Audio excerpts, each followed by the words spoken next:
Vamos abrir as Escrituras, 1 Pedro 2:11.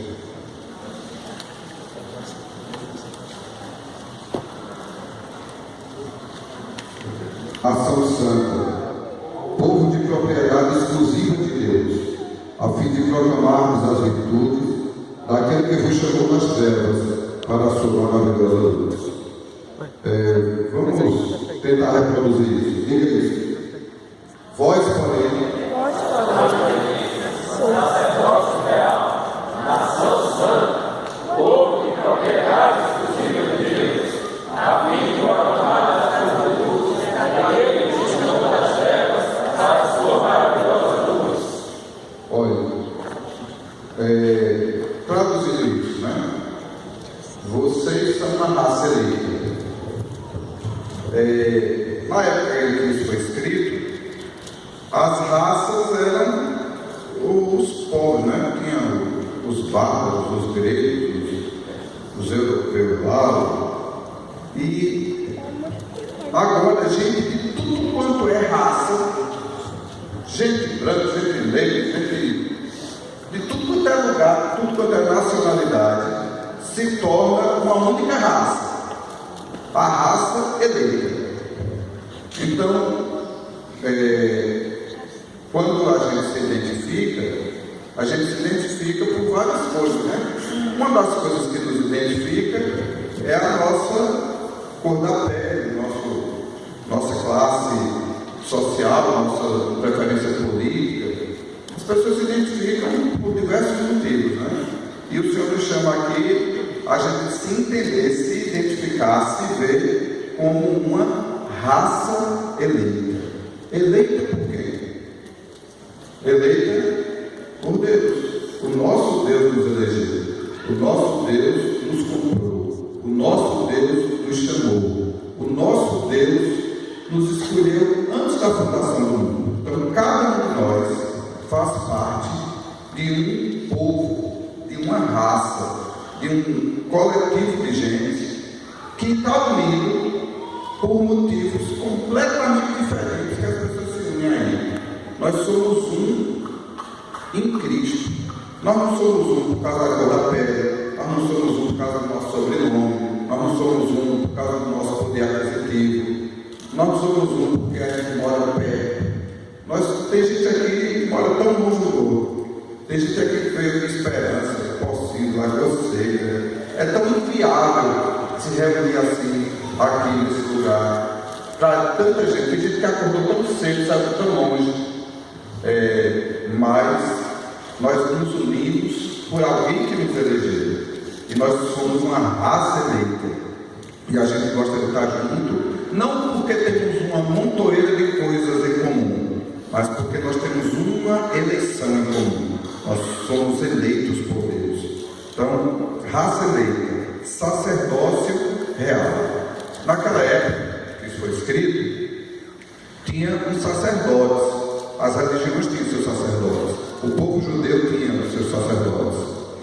E esses sacerdotes eram aqueles que faziam a parte da religião, a parte da liturgia, os cultos, os louvores, as leituras das escrituras, tudo era feito só pelos sacerdotes. Tinha uma grande massa, uma grande quantidade de gente que só escutava, e os sacerdotes faziam acontecer. Só que o que esse texto está dizendo agora, a carta de Pedro escrita para toda a igreja, é que cada um de vocês é um sacerdote real, um sacerdote do Rei dos Reis e do Senhor dos Senhores. Então cada um é sacerdote. Diga para a pessoa que está do seu lado assim: você é um sacerdote.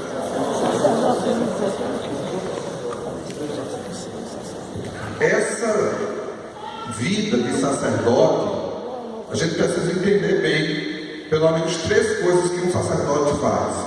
Um sacerdote, ele se movimenta em direção a Deus, e ele serve a Deus com louvor, adoração. Ele apresenta sacrifícios a Deus. No tempo antigo, o sacrifício era matar um cordeiro, matar uma pombinha. Os sacrifícios daquela época antiga era derramamento de sangue. Só que um dia houve um derramamento de sangue. O Cordeiro de Deus que tirou o pecado do mundo. Então nunca mais vai precisar derramar sangue para sacrificar para Deus. Um sangue já foi derramado. Um sacrifício já foi feito. Às vezes a gente tem palavras de efeito para falar com as pessoas. A gente ouve muitas essas frases repete. A gente diz assim, às vezes, o sangue de Jesus tem poder. Mas às vezes a gente não tem noção do poder que o sangue de Jesus tem. O sangue de Jesus tem todo o poder. O sangue de Jesus foi o material mais precioso que já passou por essa terra. Imagine que por 33 anos e meio bateu o coração nessa terra, que bombeava o sangue, que circulou o olho, o fígado, o rim, o cérebro, e por todo o canto que esse sangue passou, nunca encontrou um pecado, em célula nenhuma. Nada em Jesus foi pecaminoso. Nenhum pensamento ele teve, nenhum engano saiu dos seus lábios. Imagina que o sangue rodou. Células e células foram refeitas e destruídas ali, e nunca nenhuma herácia daquela do sangue de Jesus achou um pecado. Aquele sangue era muito superior ao sangue dos bodes, dos cordeiros, aquele sangue derramado. E o sacerdote que matava um cordeiro para sacrificar a Deus, ele próprio era pecador. Mas Jesus, ele era o sumo sacerdote, e ele era o próprio sacrifício. Ele era o próprio cordeiro. Então, imagine a cena. Um homem pecador traz um cordeiro e entrega para o sacerdote. O sacerdote sangrava aquele cordeiro, o sacrificava para perdão dos pecados. Mas o próprio sacerdote era pecador. O cordeiro era um animal limitado. Então aquilo tudo era só uma simbologia. Mas um dia, o único homem que passou por essa terra e nunca pecou, morreu por nós. E se tornou o eterno sumo sacerdote. E esse sangue dessa aliança, até hoje, nos salva, nos livra, nos perdoa. Esse sangue tem poder. Esse sangue é eficiente. Qualquer pessoa pode ser liberta. Qualquer pessoa pode ser perdoada. Teve um irmãozinho que ele andava aqui com a gente, amigo de São Miguel. Ele nunca mais apareceu por aqui. Esse irmãozinho, pastor Moisés, ele foi preso por 2 anos e ele foi condenado. Aliás, não tinha sido nem julgado, foi preso pela acusação. Só foi julgado 2 anos depois. No dia que foi julgado foi livre. Só que até ser julgado passou 2 anos. E ele viveu esses 2 anos pelo menos em 3 presídios. Um presídio em Caruaru, um presídio em Salvador e outro em Campo Formoso. Quando ele estava em Caruaru, ele encontrou um homem que estava condenado por 400 assassinatos. 400 provados. Os que não tinham como provar não se sabia, nem ele. Todo mundo tinha muito medo desse homem. E esse homem criou uma regra assim. Porque imagina que esse homem está preso e as pessoas deixam de fazer uma coisa ou outra com medo de ser preso. Mas ele já está preso e não pode ser solto, porque ele tem tantos anos de pena a cumprir, que todo sistema de redução de pena. Então esse camarada, ele criou um pavor nas pessoas que convivem com ele. Ele dizia assim: quem chamar meu nome alto, eu mato. Todo mundo tinha medo dele, porque para ele matar virou um esporte. Ele era um policial que virou de um grupo de extermínio em Alagoas, daquele, no tempo que tinha aquele Mão Branco aqui na parede, lembra do Mão Branco, uma coisa que fosse, tinha um grupo de extermínio em Alagoas parecido. E ele era um dos matadores desse grupo. Ele matava a gente todo dia. E esse pastor amigo meu, quando esteve preso ali, ele arranjou um megafone lá, que tinha num templozinho construído e ele pregava naquele megafone. E ele, toda vez que ele estava orando, ou no pátio, ou no megafone, ele chamava o nome do cara. O nome do cara era Maguila. E o pessoal dizia: pastor, o senhor é maluco. Não chama o nome de Maguila não, porque a promessa aqui é que quem chama o nome dele alto, ele mata. Ele já furou, muita gente acreditou. Ele não tem medo de nada, nem de ninguém não. Ele cria um terror, aqui todo mundo tem medo dele. Mas o pastor não tinha jeito. E fazia umas orações assim bem específicas, né? Como se Maguila fosse uma menininha. Aquele pastor não tinha medo de Maguila de jeito nenhum. Um dia o pastor estava assim no pátio e Maguila veio correndo na direção dele. Os caras disseram: o pastor hoje morreu. Quando Maguila chegou na frente dele, se ajoelhou no chão e disse assim: pastor, todo mundo me vê por fora e tem medo de mim, mas o senhor me vê por dentro. Toda vez que o senhor fala no meu nome, ou naquele megafone, ou aqui quando o senhor está orando no pátio, o senhor diz exatamente o que eu estou sentindo, o que eu estou pensando. Como é que o senhor sabe o que eu estou sentindo? Como é que o senhor sabe que eu tenho medo? Como é que o senhor sabe que eu tenho insegurança? Como é que o senhor sabe que eu tenho medo, que eu tenho pavor? Aí ele disse assim: é o Espírito Santo. Quando eu estou orando, é o Espírito Santo que me guia para orar. Aí Maguila disse assim: Jesus pode me perdoar? Tem jeito para mim? O que é que o pastor Moisés respondeu? O sangue de Jesus tem poder. Aquele sangue foi derramado naquela cruz por todos os pecados de todas as pessoas. Ele é eficiente para perdoar. Maguila se converteu. O pastor já saiu de lá, já há anos que o pastor saiu de lá. Até hoje, Maguila está convertido. É diácono nesse templozinho que existe lá, nesse presídio em Caruaru, né? Deus mudou a vida de um homem, porque para ele não há limite, para o sangue de Jesus não há limite. Aí pense que você é sacerdote desse Deus, e que através desse sangue você pode conectar pessoas ao céu. Você leva para as pessoas essa palavra. Então você louva a Deus, você exalta a Deus, você não precisa mais de sacrifícios humanos pessoais. Já foi feito um sacrifício para te ligar a Deus. Lá em Hebreus 10, 25 diz que nós entramos no Santo dos Santos pelo novo e vivo caminho que Ele abriu. O sangue de Jesus é o novo e vivo caminho. Então a gente está aqui, Campina Grande, na terra do nosso São João do Mundo, mas a gente, quando começa a adorar aqui, se abre um portal aqui e nos coloca direto no Santo dos Santos.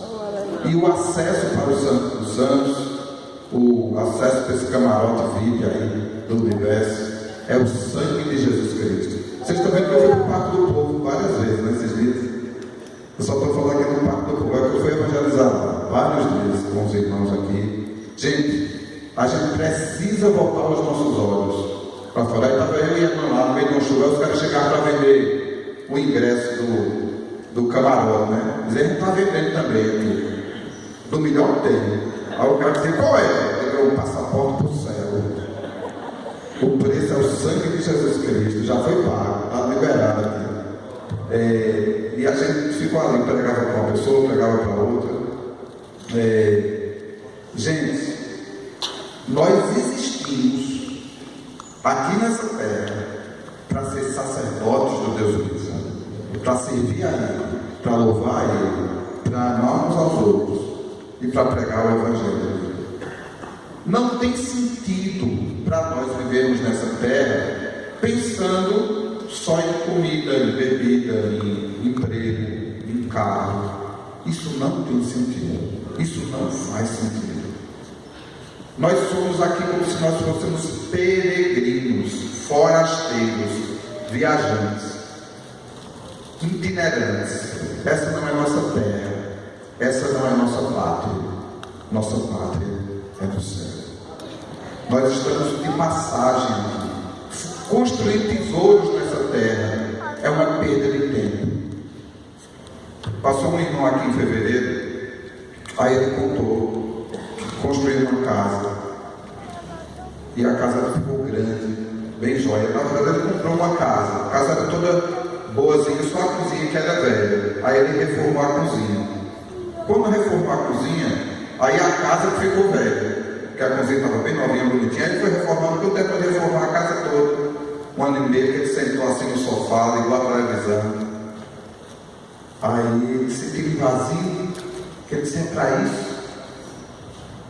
Aí convenceu as filhas dele, dar fim às bonequinhas, que gastavam muito tempo para arrumar tanto brinquedo, e doaram a maior parte daquelas bonequinhas. Ficou fácil de arrumar, só sobrou brinquedo numa prateleira. Sério, para sobrar mais tempo para a gente evangelizar. A esposa gostou dessa ideia e começou a doar coisa de dentro de casa, para ficar mais fácil de arrumar, para ter mais tempo para pregar o evangelho. Depois a esposa teve uma ideia: vamos morar numa casa menor, que é mais barato, e a gente tem mais tempo de pregar o evangelho. E assim sempre foi caindo de padrão, de padrão, de padrão, de padrão. Chegou o tempo de ele morar num porão. O quarto dos filhos era um corredorzinho que tinha assim, a parede que separava o quarto da mulher era um lençol. Mas para pagar as despesas de morar num porão num bairro pobre, comparado com morar numa casa boa num bairro bom, levou ele ele trabalhava 6 dias por semana. Aí foi trabalhando 5, 4, 3, 2, até que ele, com um dia trabalhando por semana, conseguia sustentar aquele estilo de vida tão baratinho. E ele agora tinha 6 dias para pregar o evangelho. Gente, isso é a contramão desse mundo que a gente vive. As pessoas estão querendo hora extra. Tem gente que vibra quando aparece uma hora extra, porque ele quer dar um conforto melhor para os seus filhos. Só que o conforto melhor para o seu filho é um colchão melhor, é um videogame novo, é uma televisão maior. Mas aquele colchão não tem você. Aquele videogame não tem você jogando com ele. Aquela televisão maior você não tem tempo de assistir com ele, porque você está trabalhando tanto para dar o melhor para o seu filho. O melhor para o seu filho não é o seu dinheiro, não é o dinheiro que pode comprar. O melhor para o seu filho é você. É um presente que Deus deu para o seu filho. Foi você. É muito importante que a gente entenda que Deus nos colocou nessa terra para passar uma chuva só. A gente tem que entender que a nossa pátria é o céu. A gente não pode gastar nossa força, nosso tempo, nossa criatividade. A gente não pode gastar aquilo tudo que Deus nos deu apenas para essa terra. Nós temos que entender que coloque-nos Deus onde Ele nos colocar, onde quer que Deus nos colocou, onde quer que Deus nos plantou. A gente está ali para falar de Jesus. A gente está ali para ser sacerdote. A gente está ali. Então, nenhum de vocês é pedreiro, ou médico, ou enfermeiro, ou etc, etc, etc. Cada um de vocês é um sacerdote do Deus vivo. Você pode ser vendedor do que for. Quando você chegar no seu cliente, você tem um produto material para vender, mas você tem um produto eterno para oferecer. Você pode fazer um ótimo negócio vendendo o seu produto e recebendo sua comissão, mas você tem uma causa eterna para que lutar, e terá não um saláriozinho, terá um galardão. É o privilégio de servir ao nosso Deus. Onde quer que você esteja, onde quer que você passe, seja sal, seja luz. Você é um sacerdote real. Você vive para louvar a Deus o tempo todo, porque Ele é bom o tempo todo. Você vive para proclamar as maravilhas de Deus para os outros sacerdotes, incentivar os outros, animar os outros. Então nenhum de vocês foi chamado para viver assim, ó, sentado nessas cadeirinhas. Por isso que a gente faz uma reunião dessa de 15 dias, e todas as que a gente pode fazer num parque, a gente faz lá de fora. A gente faz mais aqui por causa da chuva, que até uma coisa que é um conceito que eu vou mudar, porque como eu fui evangelizar no Parque do Povo, tem gente que chega ali debaixo de chuva, com criança. Quando a gente vai andando pelos bairros, de carro, um monte de mocinha de 15 anos, de 14 anos, sozinha, com a sainha curtinha, um salto alto, andando a pé pela cidade. Eu fico pensando, tem gente que só vai para a reunião se alguém for buscar. Como é que as pessoas andam de meia-noite a pé? Isso é a hora que ela está chegando. Que hora volta para casa, eu não sei. Mas Francisco me contou que quando ele não era convertido, ele e a família toda, que mora no mesmo canto até hoje, lá nos Coitéis, não é perto. E eles iam cedo para o parque do povo. Às vezes ia a família toda, não era Francisco. Brincava, bebia, dançava, fazia tudo lá. Quando era madrugada, ia ser o sol já clareando, ia todo mundo a pé de volta para casa, rindo, brincando, cantando, chutando, porque achasse que era no meio do caminho. Por que é tão difícil as coisas de Deus? Porque para ir para uma reunião é difícil. Porque para ir evangelizar não posso. Porque para ir para uma reunião estou sem dinheiro do ônibus. Não falta dinheiro de ônibus para ir para o colégio, para ir para o trabalho. Não falta dinheiro para nada. Para as coisas de Deus falta. Mas, gente, é muita gente, é uma multidão que eu vi ali para servir a Satanás. Vai sair dali, liso, assanhado, com as unhas quebradas, cheio de calo nos pés. Muitos dão a vida ali, porque o que tem de gente ali dando facada. Os caras pegam uma laminazinha, botam debaixo da palmilha e tentam entrar com uma faquinha debaixo da palmilha, dentro do tênis, com o único prazer de dar uma facada em alguém ali dentro e se esconder no meio da multidão. Não é assim, se pegar uma briga, não. Está ali, eu estou dançando normal, o cara chega ali, dá uma facadinha e sai. É muita gente que chega no trauma, vítima, sem falar na briga. E olha que esse ano teve policiamento, teve revista, teve até aquelas detector de metal para fazer revista. Eu fui evangelizar lá, pus a mão sobre um cara, o cara fez, os caras não estão querendo deixar entrar no parque do povo, só porque eu estava com uma faquinha no meu tênis. Só o meio. Aí eles me prenderam ali, me algemaram, eu olhando pelo cara, e a pessoa disse, rapaz, que absurdo, eu não posso nem entrar, eu não ia fazer nada não, eu só dei esse vacilozinho e botar a faca dentro do tênis, né? A maior cara de pau, é como se fosse assim, o cara estava entrando com um lápis, com uma caneta Bic. Umas menininhas assim de menor que só pode entrar ou de maior ou acompanhado, né? Uma menininha pequena assim, eu fui orar por elas angustiadas, o que foi? Isso aqui tudo deixa a gente entrar, bota a gente para dentro. Aí eu disse, olha, eu já estou aqui para tirar a gente de lá, vou para vocês também. A gente encontrou lá, num dos shows, numa terça-feira, tarde da noite, uma discípula que mora muito longe, que não vem para reunião nenhuma, porque... E a mulher, não sei se ela tem impacto, não sei o que, ela era tremenda assim, ó, no show de Padre Fábio de Mello. Então, uma discípula, uma irmãzinha aqui que a gente batizou, tá? Nunca veio para uma reunião aqui. Aí estava terça noite no show de Padre Fábio de Mello, né? Então, assim, para você ver que um caminho largo é uma ladeira larga e descendo assim, ó. A pessoa desce fácil ali. Mas o caminho estreito é cheio de pedregulho. Alto, subindo assim, é difícil servir a Deus. A gente tem que resistir.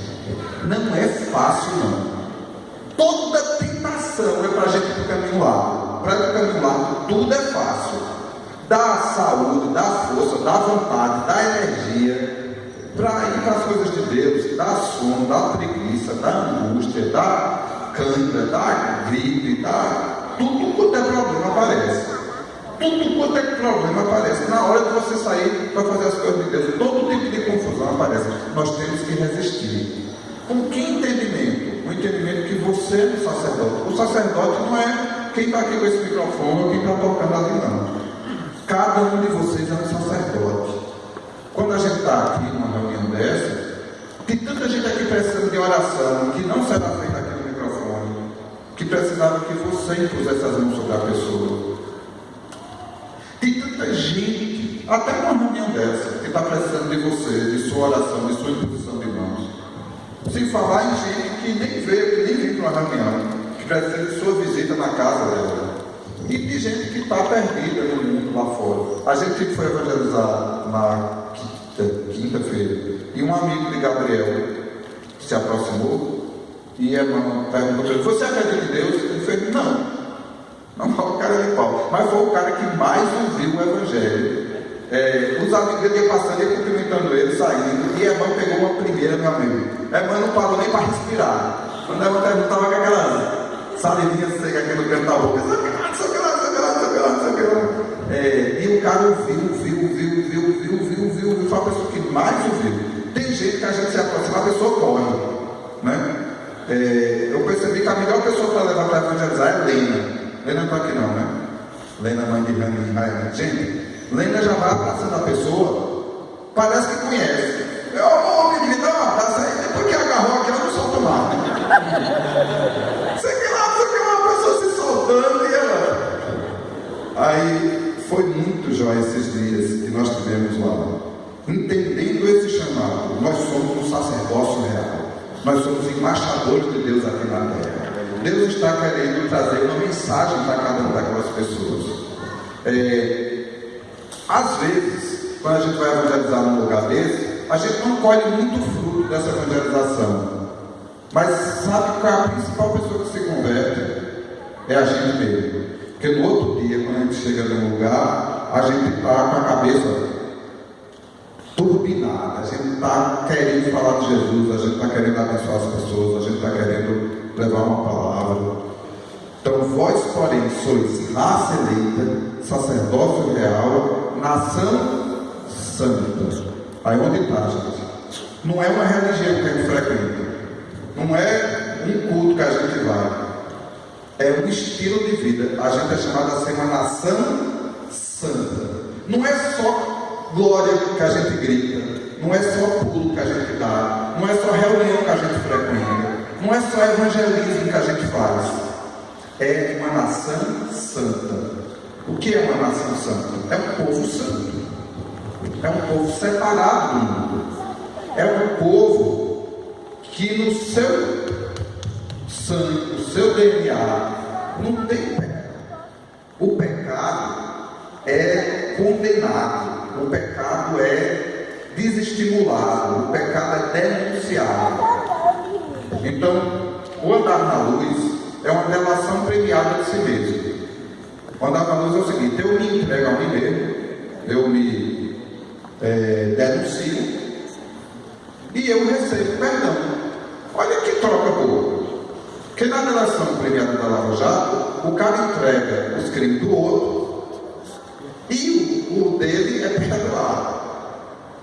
Ele entrega o crime do outro e o dele é mais ou menos perdoado. Ele devolve uma parte do que ele roubou, que ele disse que roubou, e fica a denúncia do outro, né? Aquilo é um excelente negócio que apareceu na OLX, aquela delação de lá.